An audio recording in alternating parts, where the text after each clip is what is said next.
आज का पहला प्रश्न है कि ब्रिटिश भारत में पड़ने वाले अकालों की समीक्षा के लिए गठित निम्नलिखित में से अकाल आयोगों को क्रमानुसार व्यवस्थित कीजिए और कूट के आधार पर उन्हें चयनित कीजिए। सही उत्तर बताइए। तो स्टेची आयोग, कैंपबेल आयोग, लॉयल आयोग और मैकडॉनल्ड आयोग। तो इसका सही सुमेल क्या होगा? 1 2 3 4, 2 1 3 4, 1 2 4 3 या फिर 2 1 4 3। तो इसका सही जो आंसर है वो आपका है बी ऑप्शन 2 1 3 4, मतलब बी ऑप्शन का जो है वो सही है। अब बी ऑप्शन जो है क्यों सही है? क्योंकि कैंपबेल आयोग का गठन जो है 1865 और 66 में किया गया।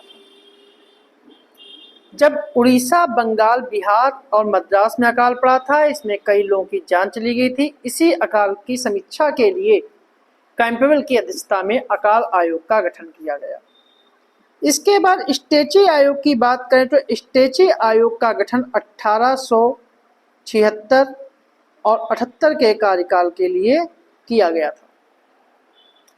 कि अकाल से मतलब कि 1876 और 78 में जब अकाल पड़ा, 1876 और 78 के बीच अकाल पड़ा तब, और अकाल पड़ा था मद्रास, बम्बई, उत्तर प्रदेश और पंजाब, और एक वर्ष में लगभग 50 लाख लोग मारे गए। इसीलिए 1880 में लॉर्ड लिटन ने रिचर्ड स्ट्रेची के नेतृत्व में आयोग बनाया ताकि सामान्य सिद्धांत जारी किए जा सकें और निवारक और सुरक्षात्मक प्रकृति के उपाय सुझाए जा सकें। अगर लॉयल आयोग की बात करें, जब 1896 और 97 में अकाल पड़ा तो लगभग हर प्रांत को प्रभावित किया था इस आयोग ने, और इसकी तीव्रता अलग अलग स्तर पर थी, और प्रभावित जनसंख्या का कुल अनुपात जो था वो 34 मिलियन था। इसी की जांच के लिए पंजाब के पूर्व lieutenant governor sir James loyal की अध्यक्षता में लॉयल आयोग गठित किया गया था। अगर मैकडॉनल्ड आयोग की बात करें तो मैकडॉनल्ड आयोग जो है ये 1899 और 1900 में जो अकाल पड़ा, उसके बाद लॉर्ड कर्जन ने मैकडॉनल्ड के नेतृत्व में अकाल आयोग बनाया। आयोग ने नैतिक रणनीति, बीज मवेशियों को खरीद के लिए अग्रिम राशि का शीघ्र वितरण, अस्थायी कुओं की खुदाई के लाभों पर काफी जोर दिया। इसलिए सही आंसर जो है वो बी ऑप्शन। अगला प्रश्न है, निम्नलिखित में से कौन ब्रिटिश इंडियन एसोसिएशन से संबंधित नहीं है? सुरेंद्रनाथ बनर्जी, राधाकांत देव, देवेंद्रनाथ टैगोर या राजेंद्र लाल मित्र। तो जो इसका सही जो आंसर है वो आपका है A option, Surendranath Banerjee. British Indian association की स्थापना जो है वो 1851 में की गई थी, और ये स्थापना कलकत्ता में हुई थी। इसके संस्थापक सदस्यों में देवेंद्रनाथ टैगोर, राधाकांत देव, राजेंद्र लाल मित्र, ठीक है, राजेंद्र लाल मित्र, और एक व्यक्ति थे हरिश्चंद्र मुखर्जी शामिल थे। राधाकांत देव इसके अध्यक्ष थे, देवेंद्रनाथ ठाकुर जो इसके महासचिव थे, ठीक है, और जबकि सुरेंद्रनाथ बनर्जी ने आनंद मोहन बोस के साथ मिलकर इंडियन एसोसिएशन की स्थापना 1876 में की थी। इसलिए इसका ए ऑप्शन जो है सही है। अगला प्रश्न, निम्नलिखित में से कौन से प्रावधान 1773 के रेगुलेटिंग अधिनियम में सम्मिलित थे? कंपनी के राजनैतिक और व्यापारिक कार्यों का पृथक्करण, कंपनी के कर्मचारियों द्वारा व्यापार पर प्रतिबंध, सर्वोच्च न्यायालय की स्थापना, बंबई मद्रास प्रेसिडेंसी कलकत्ता प्रेसिडेंसी के अधीन कूट के माध्यम से चयनित करना है, केवल 1 और 2 3 4, 2 3 4 और 1 2 3 4। तो जो इसका सही जो आंसर है वो आपका है सी ऑप्शन। और दूसरा, तीसरा, चौथा जो है सही है, पहला जो है गलत है। पहला गलत इसलिए है कि ईस्ट इंडिया कंपनी के राजनैतिक और व्यापारिक कार्यों का पृथक्करण जो है वो 1773 में नहीं हुआ था, वो 1784 के पिट्स इंडिया एक्ट के तहत हुआ था। बाकी जो विकल्प तीनों है वो 1773 के रेगुलेटिंग एक्ट से संबंधित है। अगला प्रश्न है 1927 में हुए कांग्रेस के अधिवेशन में साइमन कमीशन के पूर्ण बहिष्कार का निर्णय लिया गया और कांग्रेस के इस अधिवेशन की अध्यक्षता निम्नलिखित में से किसके द्वारा की गई थी? अबुल कलाम आजाद, श्रीनिवास अयंगर, आर.डी. अमृतलाल या फिर M.A. अंसारी, किसके द्वारा की गई थी ये बताना है। ठीक है, ये बताना है किसके द्वारा की गई है। तो इसका सही जो आंसर है वो आपका है डी ऑप्शन, M.A. अंसारी। 1927 में कांग्रेस ने अपना अधिवेशन 26 से 28 दिसंबर के बीच तमिलनाडु के मद्रास जिले में आयोजित किया था और मुस्लिम लीग के अध्यक्ष डॉक्टर मुख्तार अहमद अंसारी ने इस 42वें वार्षिक अधिवेशन की अध्यक्षता की थी और इसी अधिवेशन में साइमन कमीशन के पूर्ण बहिष्कार का निर्णय लिया गया और इसी सत्र के दौरान जवाहरलाल नेहरू ने स्वतंत्रता प्रस्ताव पेश किया जिसमें पूर्ण स्वराज का आह्वान किया गया और पहली बार स्पष्ट शब्दों में कहा गया कि भारतीय राष्ट्रीय कांग्रेस लोगों की पूर्ण राष्ट्रीय स्वतंत्रता की इच्छा की घोषणा करती है। अगला प्रश्न है कि सूची 1 और सूची 2 को सम्मिलित करना है जिसमें विद्रोह और उनके वर्ष से संबंधित है। ठीक है, संथाल विद्रोह, मोपला विद्रोह, पाबना विद्रोह या फिर नील विद्रोह।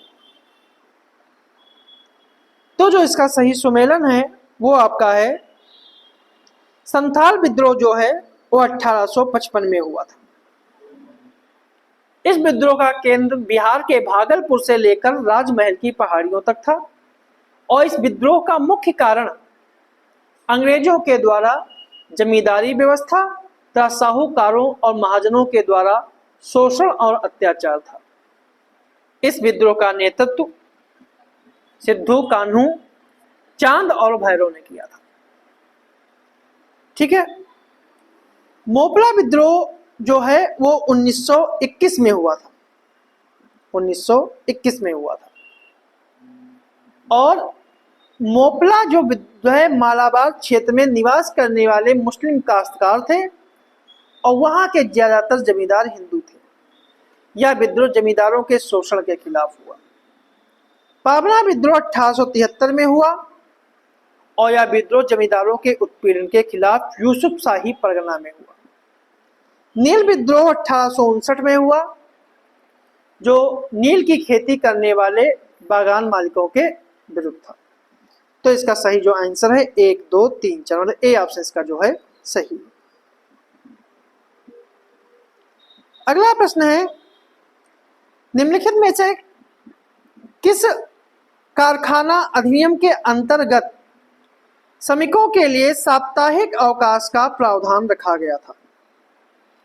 कारखाना अधिनियम 1881, कारखाना अधिनियम 1891, कारखाना अधिनियम 1911 या फिर कारखाना अधिनियम 1922। तो जो इसका सही जो आंसर है वो आपका है बी ऑप्शन, कारखाना अधिनियम 1891। कारखाना अधिनियम 1891 में बच्चों के लिए न्यूनतम आयु जो है वो 7 से 9 वर्ष की गई थी और अधिकतम आयु 7 वर्ष से 9 वर्ष और अधिकतम आयु 12 से 14 वर्ष बढ़ा दी गई थी। बच्चों के लिए अधिकतम कार्य घंटे घटाकर जो प्रतिदिन है वो 7 घंटे कर दिए गए। महिलाओं के लिए प्रतिदिन अधिकतम कार्य घंटे जो हैं वो 11 घंटे किए गए, जिसमें 1.5 घंटे का अंतराल होगा। ठीक है, लेकिन पुरुषों के लिए जो है वो घंटे अनियमित रहेंगे और सभी के लिए साप्ताहिक अवकाश देने की बात कही गई। 1881 में जो पहला कारखाना अधिनियम पारित किया गया था, उस अधिनियम ने बच्चों के लिए विशिष्ट नियम निर्धारित किए, जिसमें 7 वर्ष से 12 वर्ष के आयु के बच्चे को प्रतिदिन 9 घंटे से अधिक काम करने की अनुमति नहीं थी। इस प्रकार का सही आंसर जो है बी ऑप्शन है। अगला प्रश्न है, निम्नलिखित में से किन कारणों ने भारत में वामपंथी विचारधारा के उदय को प्रेरित किया? देश में आर्थिक स्थिति में गिरावट, मार्क्सवादी विचारधारा का प्रभाव, राष्ट्रीय आंदोलन में किसानों और श्रमिकों का प्रवेश और शिक्षित मध्य वर्ग का उदारवादी नीति में विश्वास। 1 और 2, 3 और 4, 1, 2, 3 या फिर 1, 2, 3, 4। तो जो इसका सही जो आंसर है वो आपका है डी ऑप्शन। इसके चारों कथन जो हैं वो सही है। अगला प्रश्न है, निम्नलिखित में से कौन सा मोहम्मद अली जिन्ना के द्वारा प्रस्तुत किए गए 14 सूत्री फार्मूले का उद्देश्य था? मुस्लिम लीग के सदस्यों को प्रांतीय विधानसभाओं में मनोनीत कराना, पाकिस्तान के गठन के लिए जन समर्थन प्राप्त करना, मुसलमानों के लिए पृथक निर्वाचन मंडल की सुविधा प्राप्त करना और प्रांतीय चुनाव में मिली हार का सांकेतिक विरोध करना। तो जो इसका सही जो आंसर है वो आपका है सी ऑप्शन। 1928 में कलकत्ता में नेहरू रिपोर्ट पर विचार करने के लिए सर्वदलीय सम्मेलन में जिन्ना ने 3 संशोधन प्रस्ताव पारित किए गए थे जिन्ना के द्वारा। पहला था केंद्रीय विधानमंडल में मुसलमानों के लिए 1/3 प्रतिनिधित्व, वयस्क मताधिकार स्थापित होने तक बंगाल और पंजाब विधानसभा में मुसलमानों के लिए आनुपातिक प्रतिनिधित्व और प्रांतों की अवशिष्ट शक्तियां देने की मांग की गई थी, लेकिन इन्हीं सब मांगों को कांग्रेस ने खारिज कर दिया। इन संशोधनों की अस्वीकृति के बाद जिन्ना ने मार्च 1929 में 14 सूत्री फार्मूला जारी किया, जो भविष्य में मुस्लिम लीग के सभी प्रचार के आधार बने। ठीक है, जैसे कुछ प्रावधान प्रमुख थे, जैसे कि भारत में मुस्लिम अधिकारों के लिए रूपरेखा तैयार करना, प्रत्येक प्रांत की सभी विधानसभाओं निर्वाचित निकायों में मुसलमानों का पर्याप्त प्रतिनिधित्व, सरकारी और स्व सरकारी संस्थाओं में मुसलमानों का पर्याप्त प्रतिनिधित्व और केंद्रीय विधायिका में 1/3 मुस्लिम प्रतिनिधित्व और एक अलग क्षेत्र निर्वाचन क्षेत्र स्थापित करना। इसलिए इसका सही आंसर जो है सी ऑप्शन है। अगला प्रश्न है, तृतीय कर्नाटक युद्ध के संदर्भ में निम्नलिखित कथनों पर विचार कीजिए कि यह ऑस्ट्रिया के उत्तराधिकार युद्ध का विस्तार था। इसके अंतर्गत बेदरा के निर्णायक युद्ध ने फ्रांसीसियों को भारत से बाहर कर दिया। ठीक है, बाहर कर दिया। तो इनमें से कौन सा कथन जो है वो सही है? ठीक है, केवल एक, केवल दो, दोनों या दोनों नहीं। जो इसका सही जो आंसर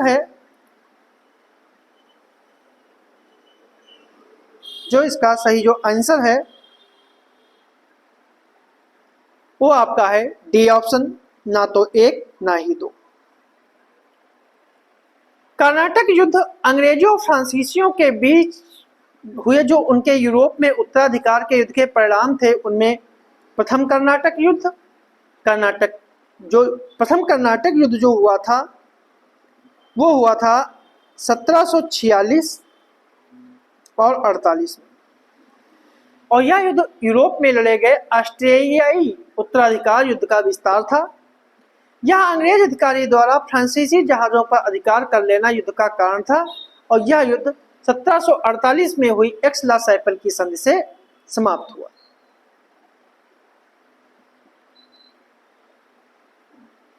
ठीक है,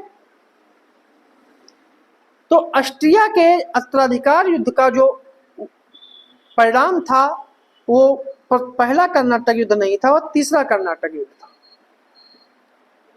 ठीक है, पहला कर्नाटक युद्ध था ना कि तीसरा, इसलिए पहला गलत है। दूसरा कर्नाटक युद्ध 1749 से 1754 तक चला। यह भारतीय राजवंशों के परस्पर झगड़ों का परिणाम था जिसका लाभ अंग्रेजों और फ्रांसीसियों ने उठाया, लेकिन इस युद्ध का कोई परिणाम नहीं निकला। तीसरा कर्नाटक युद्ध 1758 से 1763 तक चला। यह युद्ध यूरोप के 7 वर्षीय युद्ध का परिणाम था और इस युद्ध का अंत जो है पेरिस की संधि से हुआ। जबकि बेदरा का युद्ध जो है, बेदरा का निर्णायक युद्ध जो है 1759 में हुआ था।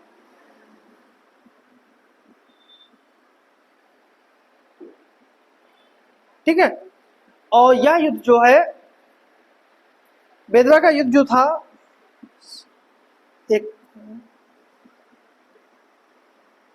बेदरा का युद्ध 1759 में हुआ था और इस युद्ध के बाद फ्रांसीसियों को भारत से बाहर नहीं कर दिया गया, डचों को भारत से बाहर कर दिया गया था।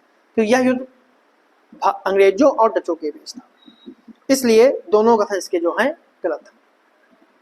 अगला प्रश्न है, नीचे दिए गए कथनों का दूसरे कारक कहा गया है। इसके अनुसार मुस्लिम लीग ने किस प्रस्ताव को अस्वीकार कर दिया था और इस प्रस्ताव में सांप्रदायिक आधार पर देश के विभाजन को अस्वीकार किया गया था। तो कौन सा कथन जो है सही है? तो इसका सही आंसर जो है वो बी ऑप्शन है। ए आर दोनों सही हैं, लेकिन आर ए की सही व्याख्या करता है। ठीक है, अगला प्रश्न है, निम्नलिखित में से कौन से बंगाल के नवाब मीर कासिम के द्वारा किए गए सुधारों कार्यों में सम्मिलित है?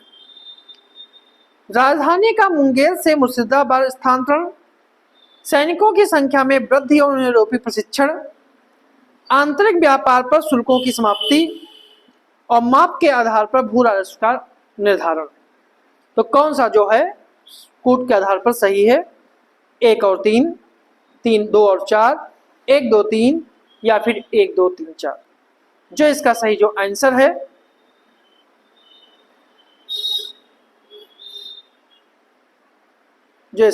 आंसर है वो आपका है सी ऑप्शन। पहला दूसरा और तीसरा सही है, चौथा जो है गलत है। मीर कासिम अली वर्दी के बाद के बने हुए नवाबों में सर्वाधिक योग्य था। उसने नवाब बनने के बाद अंग्रेजों को मिदनापुर, बर्दमान और चटगांव के 3 जिले दिए। कंपनी उसके अधिकारियों को भरपूर मात्रा में धन देकर मीर कासिम ने अंग्रेजों के हस्तक्षेप से बचने के लिए शीघ्र ही अपनी राजधानी मुर्शिदाबाद से मुंगेर कर दी।